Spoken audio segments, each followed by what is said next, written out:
안녕하세요. 김성남이라고 합니다.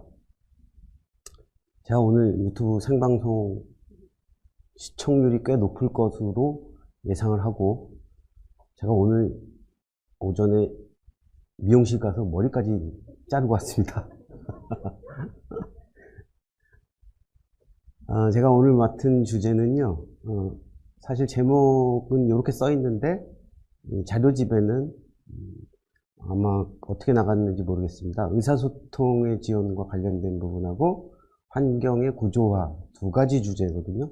사실은 각각 굉장히 중요한 주제고 각각 하나만 가지고도 하루 종일 얘기를 해야 될 주제지만 최대한 30분 안에 두 가지 주제를 말씀을 드려볼 텐데, 아마 많이들 보셨을 거예요. 보통 이 강의를 하시는 분들이 앞부분에는 굉장히 정성을 들여서 자세하게 막 얘기하다가 뒷부분에 가면 시간에 쫓겨갖고 그냥 읽어보시고요 하고 휙휙 넘어갑니다. 저도 그런 불상사가 생기지 않기를 바라면서 말씀드리겠습니다. 제가 이 어려운 행동, 예전에 문제행동이라고 불렀었던 이 어려운 행동을 지원하기 위한 이 컨설팅 사업에 참여하면서 제일 많이 느꼈던 부분 중에 하나는 어려운 행동을 보이는 사례들의 경우 거의 대부분이 중증 발달 장애인이었다는 거죠. 그러니까는 경도의 발달 장애나 혹은 발달 장애가 아닌 다른 장애의 경우는 굉장히 이 어려운 행동을 보이는 경우가 드물다라는 얘기죠. 거꾸로 말하면. 그리고 동시에 이 중증 발달 장애라고 하는 어떤 장애 정도나 장애 유형은 그 자체로 의사소통 기능에 어려움을 가지고 있다는 그런 특성을 공통적으로 다 가지고 있죠. 다시 말하면 중증 발달 장애인 분들 대다수는 의사소통을 하는데 어려움을 가지고 있다. 이게 이제 많이 알고 계실 내용이고요. 이 얘기는 사실은 자신의 내적인 상태나 외적인 상황을 컨트롤하기 위해서 의사표현 수단이 사용될 수 있다는 사실, 그 자체를 이해하는 데 어려움이 있는, 그냥 경도의 발달 장애의 경우는 이것까지는 다 이해가 되는 분들이 많습니다만, 중증 발달 장애 또는 최중증 발달 장애인의 경우에는 자신의 내적 상태나 욕구, 그 다음에 외적인 상황, 이런 것들을 컨트롤하거나 거기에 변화를 주거나 상황을 바꾸는데 의사소통이라는 게, 의사표현이라는 게 중요한 역할을 할 수 있다는 그 사실 자체를 당사자가 인식하고 있지 못하는, 이 정도 수준에 있는 분들이 많고, 바로 이것 때문에 내가 적절한 행동을 함으로써 상대방한테 그 행동이 가진 의미가 또 정확하게 전달이 되면 부적절한 행동을 굳이 하지 않아도 된다는 이 상황까지 이해하기가 굉장히 어렵다는 거죠. 그래서 이 부분을 적어도 이 행동을 지원하는 기관이나 혹은 종사자분들이나 그 다음에 이런 사업을 하는 공공기관들은 이 부분을 개인별 의사소통의 어떤 수준, 형태, 내용, 기능 이런 것들을 정확하게 개인별로 다 차이가 나니까요. 정확하게 파악을 할 필요가 있다. 그거를 많이 느꼈고요. 예를 들면 이런 질문들을 하십니다. 밖으로 나가고 싶을 때 지금 이 종사자분이 사회복지사 선생님이 말씀을 하신 겁니다. 밖으로 나가고 싶을 때 제 옷소매를 잡아당기는데 이 행동을 그냥 두는 게 나을까요? 개입을 하는 게 나을까요? 이렇게 물어보셨단 말이에요. 자, 이런 경우에 발달장애인이 이 의사표현을 어떤 의도를 가지고 했느냐, 이거는 이미 파악을 하고 계신 거죠. 그런데 이게 의사표현인지 이 행동이 그냥 둬도 되는지 개입을 하는 게 좋을지 물어봤다는 얘기는 뭡니까? 이 행동의 적절성을 판단할 때 의사소통의 기능으로서, 그다음에 의사표현으로서 어떤 메시지로서 이해하기 전에 어떤 고정관념이 먼저 적용된 건가요? 우리가 생각하는 적절한 행동, 부적절한 행동, 소위 사회적으로 수용 가능한 행동의 기준을 먼저 머릿속에 넣고 그 행동을 보고 있다는 거예요. 그렇기 때문에 이게 의사소통의 시도고 표현이고 메시지다. 그러니까 의사소통을 위한 표현으로서 이 행동이 나왔다는 걸 먼저 보기 전에 이 행동이 적절하냐 안 적절하냐 이걸 먼저 본다는 겁니다. 그런데 사실은 행동의 적절성하고 관계없이 모든 행동은 거의 의사소통의 시도라고 해석할 수 있습니다. 자, 그리고 어떤 경우는 이 경우랑 좀 달리 이분이 한 행동이 명확하게 의사소통의 시도인지 아닌지 불분명하게 느껴질 때도 있겠죠. 그럼 그 행동이 의사 표현을 한 건지 안 한 건지 내가 잘 모르겠다. 의사소통 파트너가. 그럴 경우에도 그걸 의사소통의 시도로 해석해주는 파트너의 반응. 이게 지속적으로 계속 그런 반응으로 함께 한다면 사실은 당사자가 처음에는 명확하게 의사소통의 의도를 가지고 하지 않은 행동까지도 나중에는 당사자가 이게 의사소통의 시도로 이런 행동이 사용될 수 있구나 라는 걸 깨닫는 데 굉장히 중요한 역할을 하게 됩니다. 다시 말하면 의사소통 파트너가 어떤 행동이든 이게 의도성이 있고 의사표현이고 메시지다라는 생각으로 그런 반응을 그렇게 보이면 처음에는 명확하게 의사소통의 의도를 가지고 그 행동을 하지 않은 분들도 그걸 배우게 되는 거죠. 이게 내가 상대방의 어떤 반응을 이끌어낼 수 있는 그런 행동이구나. 그걸 우리가 이제 의사소통 행위라고 하니까요. 그걸 배울 수 있게 된다는 겁니다. 그 자체만으로도. 다시 말하면 메시지의 의도성이 뚜렷하게 보이든 희미하든 상관없이 파트너들이 그것을 의미 있는 의사소통의 시도로 해석하고 반응을 계속 해줄 수 있다면 그때 행동 지원이나 문제 해결의 첫 단추가 끼워지는 거다. 이렇게 말씀드리고 싶습니다.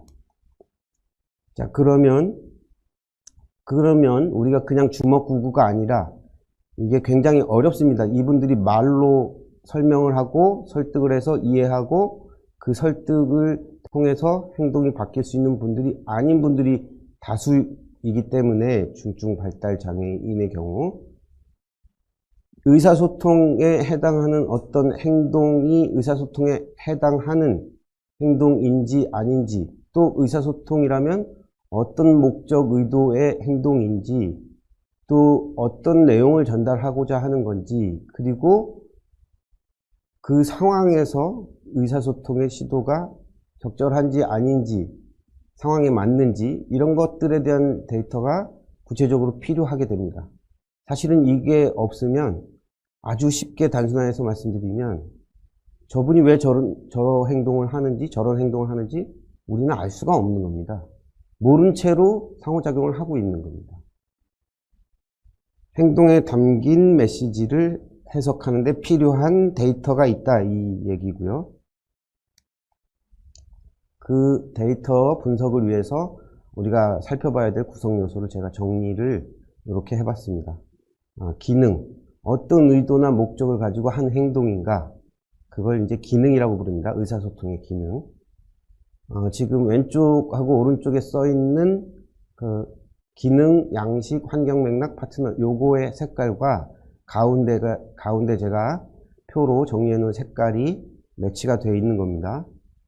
기능에서 파란색 보시면 요구나 요청을 하는 거다. 혹은 거부나 회피를 위한 거다. 또는 관심을 끌거나 관심을 얻기 위한 거다. 또는 상대방에 대한 어떤 적극적인 표현은 아니지만 자기 내적인 감각, 신경의 어떤 상태에 따라서 표출되는 감각 추구나 감각 방어, 여기는 안 써 있습니다만 감각 추구, 감각 방어, 감각 차단 이런 것들, 그 다음에 감정을 표출하는 감각보다는 그 좀 더 의식이 더 의식적인 행동이 이제 다음 단계로 이어지는데 그게 감정이죠. 기분을 표출하는 거냐 이걸 다 기능으로 표현할 수 있고 이 어려운 행동을 다루는 기법에서 가장 많이 언급되는 기능이 요 4가지로 나와 있습니다. 그다음에 수단.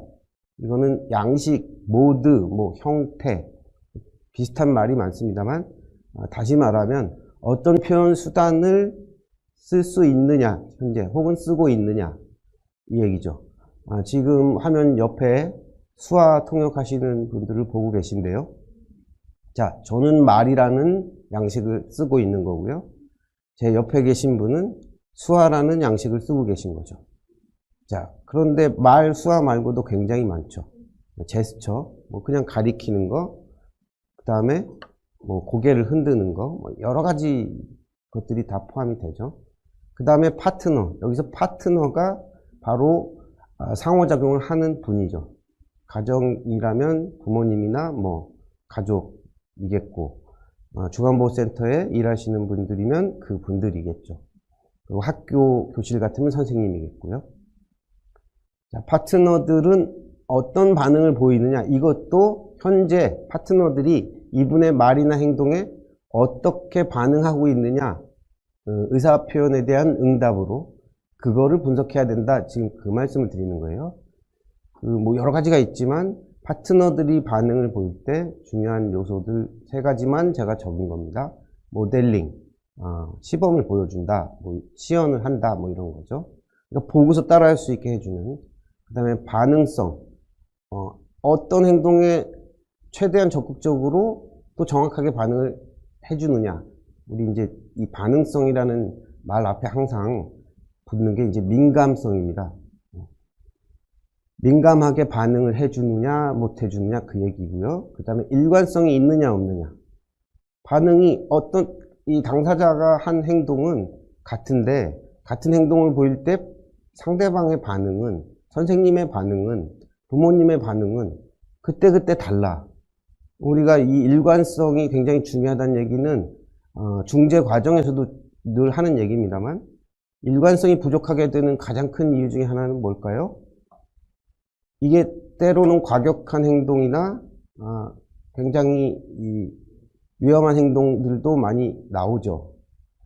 과격한 행동이나 위험한 행동 혹은 감정을 굉장히 과하게 표출시키는 그런 행동의 경우에 대해서 일관성 있게 반응을 하는 게 굉장히 주변 이제 종사자나 가족이 그게 어려운 게 상대방도 감정이 있고 감정이 흔들립니다. 특히 이런 어려운 행동이 발생했을 때, 부적절하거나 과격한 행동이 발생했을 때 차분하고 냉정하게 늘 해왔던 대로 일관성 있게 반응을 보이면 좋겠지만 그게 쉽지는 않죠. 그래서 제가 농담 반 진담 반으로 발달장애인 분들과 함께 하는 분들은 감정 조절이 굉장히 잘 되는 분들이어야 된다. 그게 어려우면 일단 도부터 닦아야 된다. 자, 이렇게 말씀을 드리기도 합니다. 그 다음에 마지막에 이제 환경, 상황, 맥락, 이거죠. 의사소통이 이루어지는, 다른 말로 하면 현재 그 행동이 발생하고 있는 전후, 좌우 상황, 맥락, 이거를 파악하는 것들이 이제 필요하죠. 저는 이것들을 의사소통이라는 틀로 말씀을 드렸습니다만, 이 중에서 기능과 그 다음에 반응, 사회적 반응과 기능, 이 두 부분을 조금 더 체계적으로 그리고 객관적으로 주로 많이 얘기하는 게 응용행동 분석에서 다루는 기법들이기도 합니다. 자, 특히 이 중증 발달 장애인의 경우에는 말하기, 읽기, 듣기, 뭐 쓰기 같은 기초적인 어떤 의사소통에 필요한 수단을 사용하는데 장애가 발생했기 때문에 비상징적, 다른 말로 비언어적 의사소통을 해야 되거나 하고 있는 경우가 굉장히 많습니다. 이미 아무리 최중증 발달 장애인 분들이라고 해도요, 아주 어린 갓난아기가 아닌 다음에는 이미 본인이 어떤 상황에서 이렇게 표현하고 이런 행동을 하면 이건 싫다는 거야. 혹은 어떤 상황에서 이렇게 행동하면 이건 되게 좋다는 거야. 이 정도를 어떤 식의 행동으로든 표현하고 있는 분들입니다. 대부분. 다만 우리가 그 의미를 파악하기 어려울 뿐인 거죠. 그래서 지금 여기 제목 써 있는 대로 검색을 해보시면 이 척도가 그대로 나옵니다. 이걸 쭉 읽어보시면 좋겠습니다. 한 문장 한 문장 읽어보시면 이 중에 어떤 것들은 지금 내가 만난 만나고 있는 이분이 이런 행동으로 이렇게 하는 중인데 여기 있네 하고 발견하실 수 있는 것들이 있죠. 그거를 체크해서 찾아보시면 좋겠습니다. 예를 들어서 그렇게 설명을 드린 겁니다. 머리를 막 앞뒤로 흔들어. 머리를 막 고개를 흔드는데 락킹 한다 그러죠. 그 행동이 비원어적인 행동이잖아요. 이게 어떤 의미냐? 이거 너무 재밌어요, 신나요 이런 뜻일 때도 있고 화나 죽겠어요 이런 뜻일 때도 있다는 거죠. 그래서 그걸 체크해 보셨으면 좋겠다 이 얘기죠. 네, 그 다음에 기능적 의사소통 훈련 기법이라고 하는 게 있는데요. 이거는 사실은 ABA하고도 관련이 되죠. 응용행동 분석하고도 관련이 되는데 우리가 그 부적절한 행동, 문제행동 또는 어려운 행동이라고 부르는 이런 행동을 다루는 직접적인 중재 기법으로 여러 가지가 있겠지만 가장 많이 사용되고 있고 가장 많이 문헌에도 언급되고 있고 현장에서도 가장 효용성 있게 쓰이고 있는 기법의 이름이 Functional Communication Training, 기능적 의사소통 훈련이라고 하는 기법입니다. 이거는 의사소통에 관한 이론이나 중재 기법이 아닙니다. 다시 말씀드립니다. 이름은 기능적 의사소통 훈련이라고 되어 있지만 이 기법은 어디에서 나온 거고 어디에 적용되는 거냐? 소위 문제 행동을 다루는 기법 중에 가장 많이 적용되고 있고 가장 효과적으로 그 효과성이 가장 효과적이라고 입증이 된 그 기법의 이름이 이렇게 되어 있다는 겁니다. 다시 말하면 문제행동 중재를 위한 주요 기법도 역시 의사소통을 다루고 있다 그 얘기죠. 자, 이렇게 질문을 하십니다. 화가 나거나 마음에 안 들면 자기 얼굴을 때려요. 못하게 하지만 그때뿐이고 다시 또 하는데 어떻게 해야 하나요? 굉장히 많은 질문들이 이런 형태로 질문들을 하십니다. 화가 나거나 마음에 안 들면 이게 앞에서 말씀드린 뭐죠? 감정 표출이죠. 의사소통의 기능으로. 그리고 그 표현 방식은 뭡니까? 우리가 자해 행동이라고 합니다. 자, 못하게 하지만, 자, 얼굴을 때리는 걸 못하게 손을 붙잡고 강제로 못하게 붙잡고 그러면 다칠 수 있으니까 제지를 하거나 제압해야 될 수도 있겠죠. 너무 심하게 때려서 다치게 되면 안 되니까. 그건 중재는 아닙니다. 지원도 아닙니다. 그거는 위급한 상황에서 임시방편으로 일시적으로 다치지 않게 하기 위한 제지일 뿐입니다. 자, 중재나 지원은 이거하고는 관계가 없고요. 그때뿐이다라는 말은 이거는 중재나 지원 방법이 아니니까 당연히 다시 똑같은 상황이 되고 누군가 손을 붙잡고 있는 사람이 없으면 다시 또 하게 된다는 거는 당연한 결과죠. 우리는 중재나 지원을 한 게 아니니까요. 자, 그래서 이 경우에 기능적으로 적절하게 의사소통하도록 훈련을 하면 지금 기능은 있는데 적절하지 않은 방식으로 의사소통하는 게 바뀐다 이 얘기죠. 뭐 너무나 당연한 얘기지만 이걸 체계적으로 적용하는 방법이 있습니다. 자, 의사소통 기능과 동등한 행동 찾기. 자해 행동이 아닌 다른 행동으로 화가 난 마음을 표현할 수 있도록 전환시켜준다 이 얘기고요. 이렇게 하기 위해서 일과 활동 속 자연스러운 강화를 활용해야 된다. 예를 들면 자해 행동을 했을 때 본인이 화가 난 상황을 모면하게 되면 혹은 화가 난 상황에서 안정을 그걸 통해서 누군가 안정을 취하도록 해주면 그 자체가 강화가 되겠죠. 다시 말하면 자해 행동을 했을 때 내가 너무 화가 나서 자해 행동을 하면 이렇게 때리면 내 얼굴을 때리면 선생님이 와서 나를 달래주고 내가 좋아하는 좀 시원한 음료수도 주고 이렇게 해준단 말이에요. 그러면 그 순간에 자해 행동을 통해서 내가 이런 결과를 얻을 수 있다는 그걸 알게 되고 그걸 강화시킨다라고 할 수 있는 겁니다.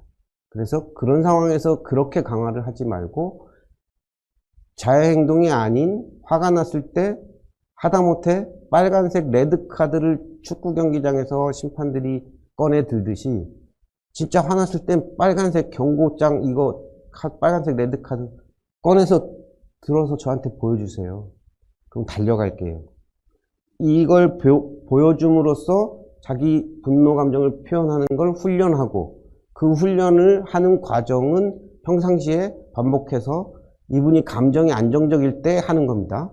그리고 반복해서 계속 연습을 하고, 연습이 어느 정도 되고 나고 훈련이 되고 나면 그 다음에 실제 상황이 됐을 때 그걸 꺼내도록 유도를 또 하고, 그렇게 했을 때만이 원래 주던 안정시켜주고 뭐 시원한 음료수도 주고 그냥 이 활동 지금 하고 있는 거 치워주고 쉴 수 있게 해주고, 이런 것들은 그거에 이어져서 주어져야 된다 이거죠. 자, 그게 바로 이제 대체 반응, 대체 행동이라고 부르는 거죠. 자, 그럼 대체 행동의 특성을 이해해야 되는데, 요거는 구체적으로 말씀드릴 게 많습니다. 이거는 오늘 뭐 이 강연에서 구체적으로 말씀드리긴 좀 어렵고요.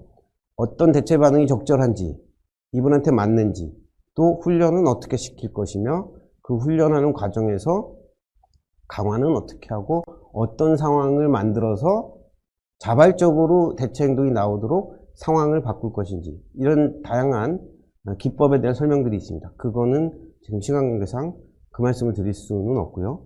이런 게 있다라는 건 분명히 알고 추후에 좀 검색을 하시던가, 아니면은 제가 이 주제로 강의한 내용도 있습니다만 강의를 따로 듣거나 책을 읽어보시면 좋겠습니다. 그 다음에 이제 깊이 있는 상호작용, 이거는 말로 상호작용하기 어렵기 때문에, 의사소통하기 어렵기 때문에 감각적인 수준에서 만지는 거, 움직이는 거, 그 다음에 시선을 사용하는 거, 그 다음에 어떤 소리에 대한 반응, 이런 것들을 총동원해서 이분들과 상호작용하는, 그걸 이제 intensive interaction이라고 하는데, 깊이 있는 상호작용이라고 저는 그렇게 번역을 했습니다.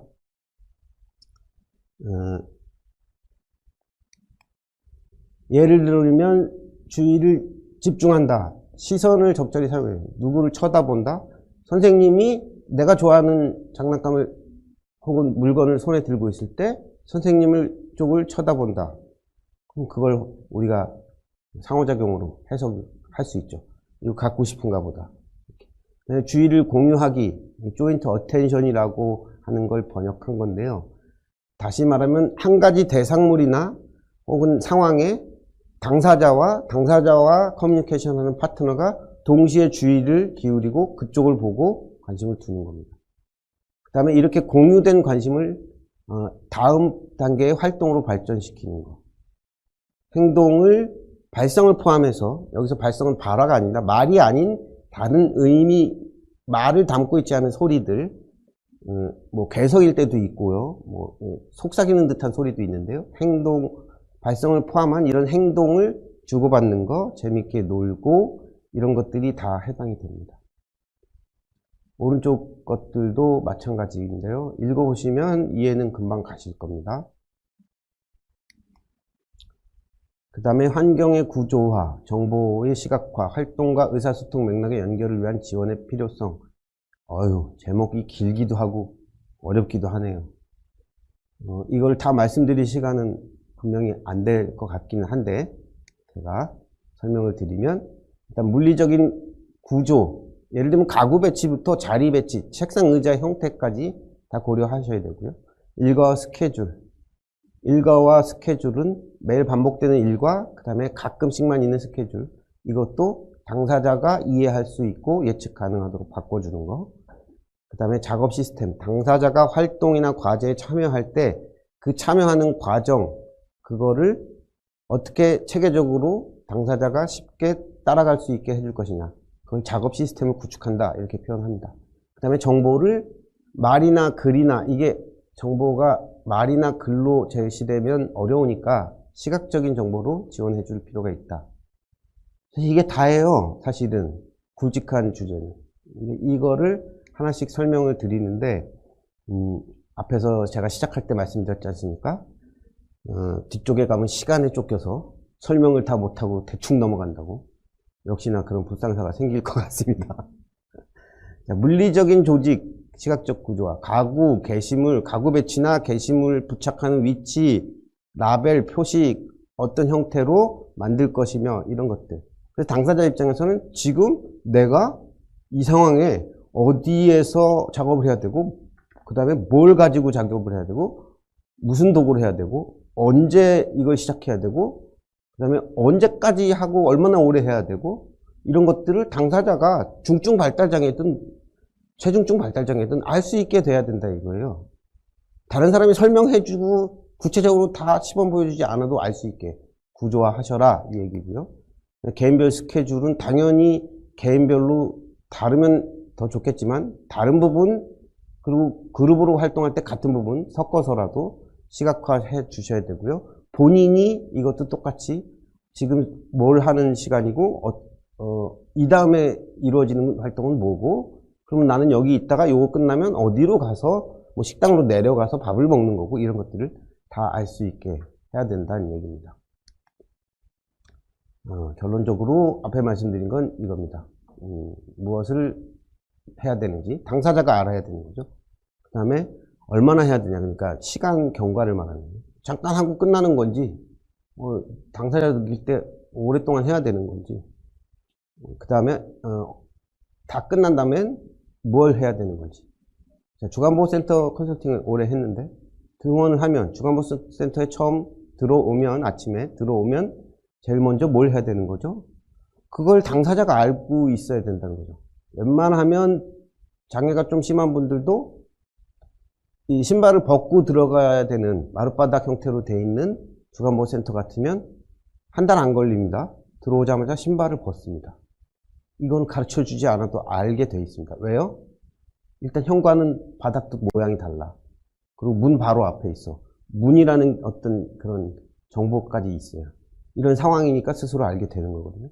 그런데 활동을 하는 동안엔 몰라. 신발 벗고 신는 것처럼 명확하게 몰라요. 그 활동들 같이 하고 있는 지금 프로그램들이 진행될 때는 뭘 어떻게 해야 되는지 뭐 얼마나 해야 되는지 모르고 있다는 거죠. 이걸 Teach라고 제가 검색어를 하나 알려드리겠습니다. 책을 한 권 보시면 이건 굉장히 잘 설명이 되어 있고 쉽게 설명이 되어 있는데요. Teach, 자폐와 더불어 사는 법 맞는지 모르겠습니다만 검색해 보시면 작년 말에 출간된 책이 있습니다. 건강하고 즐겁고 안전하게인가? 건강하고 즐겁고 행복하게인가? 뭐 이게 부제목으로 있고 그 책을 꼭 한번 읽어보시면 좋겠습니다. 지금 제가 말씀드리고 있는 게 Teach, T-E-A-C-C-H입니다. 가르치다 그게 아니고 약자인 거거든요. 이 이론과 기법에서 한 40년 전부터 개발이 됐고 지금 30년 전부터 미국에서는 거의 모든 현장에서 사용이 되고 있습니다. 가정에서까지도요. 여기는 좀 넘어가고 지금 앞에 설명드린 거를 제가 조금 더 구체적인 정보를 넣어드린 거고요. 사진을 하나 보여드릴게요. 몇 장 있는데요. 첫 번째 사진은 지금 잘 보이실지 모르겠는데요. 사진이 조금해서 한 장씩 늘려다가 우리 또 지켜야 되는 원고 분량이 있지 않습니까? 그래서 조금 모아놨는데요. 첫 번째는 가위로 종이를 오리는데 색종이를 오리는데 어떤 모양으로 오려야 되는지 그거를 시범을 보여줄 수도 있지만 이렇게 과제 자체를 시각적으로 조직화해서 그 다음에 분홍색은 저렇게 둥그런 모양으로 오리고 주황색은 파도 모양으로 오리고 초록색은 직선 모양으로 오린다는 걸 스스로 쉽게 알 수 있게 해놓은 거죠. 그리고 다음 그림은 다음 사진은 저 크기 순서대로 제일 큰 링을 꽂고 그 다음 크기 그 다음 크기에서 이렇게 탑처럼 쌓는 건데 이것도 색깔 순서대로 저렇게 요거는 사진들 보시면 이 자료는 지금 권익공호기관 홈페이지에 올라가 있으니까요. 보시면 금방 아실 거예요. 이거 발달장애인 분들도 알아보기 쉽게 되어 있기 때문에 금방 아실 수 있게 되어 있습니다. 그래서 이 활동의 구조화에 있어서 제일 중요한 건 당사자가 이해 가능하고 예측 가능하도록 환경을 구성하고 일과를 조정하고 활동 스케줄을 설계하고 또 시각적으로 정보를 알아보기 쉽도록 해서 어떻게 이 환경을 구조화할 거냐 일상을 구조화할 거냐 이걸 실행하는 방법들을 아직은 많은 종사자분들이 모르기 때문에 잘 이 종사자분들이 이런 걸 할 수 있도록 지원하는 사업도 꼭 필요하다 이 말씀을 드리고 싶습니다. 발달장애인을 지원하는 분들을 지원하는 사업은 굉장히 다양하게 많이 필요합니다. 자, 기다려주세요. 선생님이 이 카드 하나만 보여줘도, 주황색 카드 하나만 보여줘도 이분이 조금 참을 수 있다는. 그리고 힘들 때 쉬고 싶어요 라고 파란색 카드 하나만 들어서 선생님한테 보여줄 수 있으면 이분이 흥분하기 전에 미리 쉽게 쉴 수 있도록 해줄 수 있다면 우리가 많은 문제 행동을 예방하거나 문제 행동이 적절한 행동으로 전환되도록 할 수 있다는 얘기죠. 그래서 오늘 제가 말씀드리고 싶은 결론은 의사소통은 그 당사자가 속해 있는 그 주변 세계 사이의 통로입니다. 그것은 정체성 형성, 사회적 참여, 인간관계의 초석이다. 이거 뭐 제 얘기 아닙니다. 밑에 제가 추천 써놨습니다. 그런데 이런 점에서 심한 지적장애 및 중복장애 또는 자폐성 장애, 이런 장애를 가진 분들은 전형적인 발달을 보이는 사람들과 기본적으로는 다를 이유가 없습니다. 이분들에게도 의사소통은 자신과 주변 세계 사이의 통로고 자신의 정체성을 만들어가고 다른 사람과 관계를 맺는 초석인 게 맞고, 그렇지 못하다면 그렇게 되도록 우리가 해줘야 된다는 거죠. 중요한 차이점은 그 목적이나 목표에 있는 게 아니라 이분들이 현재 사용 가능한 의사소통 행위 또는 기술의 정교함의 범위와 수준, 그리고 그 개개인별로 의미가 다르겠죠. 그에게 중요한 다른 사람들이 수행하는 역할, 이 significant others라고 영어로 표현하는데요. 이분과 중요하게, 이분의 삶에 있어서 중요한 역할을 하는 다른 사람, 주간보호센터의 선생님이든 엄마든 아빠든 혹은 내가 자주 가는 단골 식당의 이모든, 정말로 자주 일주일에 한 번씩 가는 곳이 있다면 그분도 중요한 타인이 될 수 있습니다. 이분들이 어떻게 상호작용하고 반응하느냐, 그 역할의 차이가 있을 뿐이다. 이게 오늘 제가 말씀드리고 싶은 결론입니다. 네, 제 강의는 여기까지 마치겠습니다.